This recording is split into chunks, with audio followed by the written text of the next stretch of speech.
So what is Flare? Flare VM is basically a toolkit for malware analysis, and it has all the tools that are required, like all the debuggers and stuff. So to install Flare we actually need a copy of Windows, and I won't encourage you to crack Windows or anything, but there is a website called developers.microsoft.com where in download sections you'll find stuff for developers, like free tools that Microsoft provides, and one of which is Microsoft's developer preview for their new operating system. So you can just head over to microsoft.developer.com/EU US Microsoft Edge tools and VM.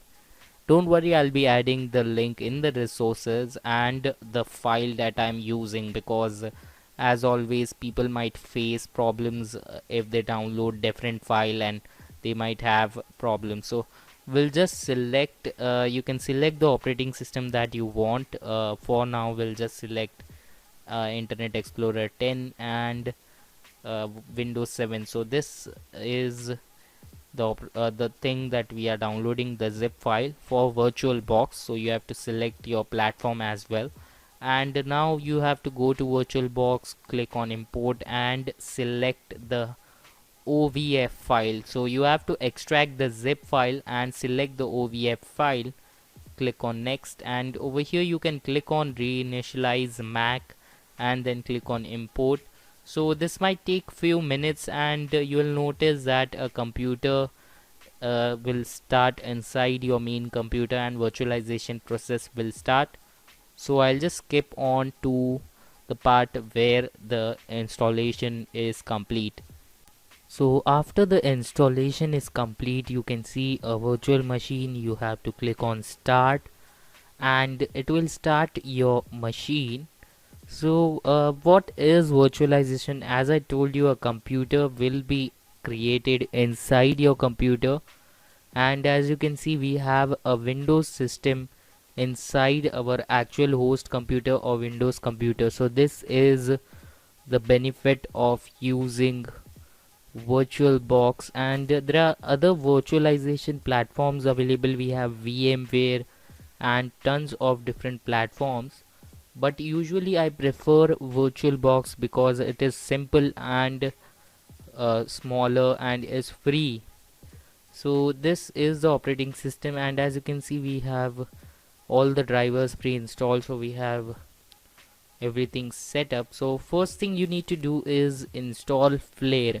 So to install Flare you have to go to a URL. I'll be adding the URL in the resources. You just have to use Internet Explorer. Don't use any other browser, don't use Chrome, you don't have to install anything. So if you are with me you will find this error.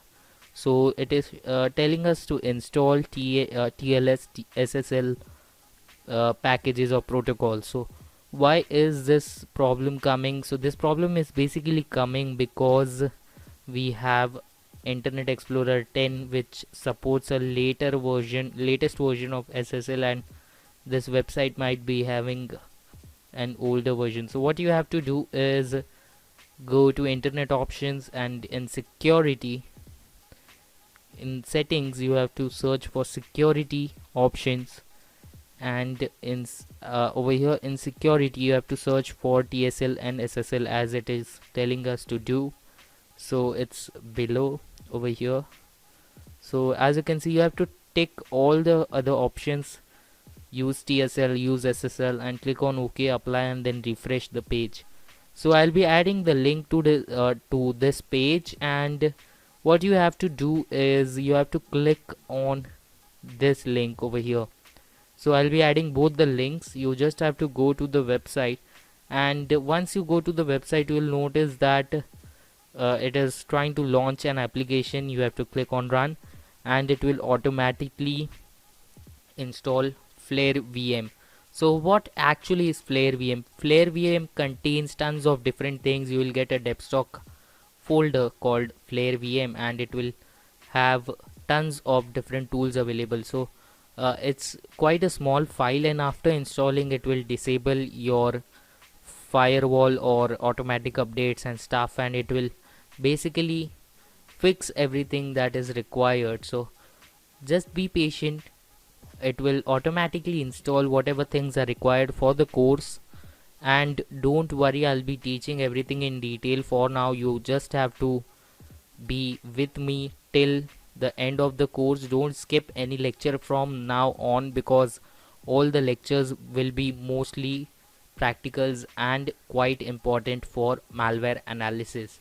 So for people who are new to VirtualBox, don't worry, in the next video we'll be talking about snapshots and various settings that you need to see in order to use VirtualBox for malware analysis. So all the best, guys.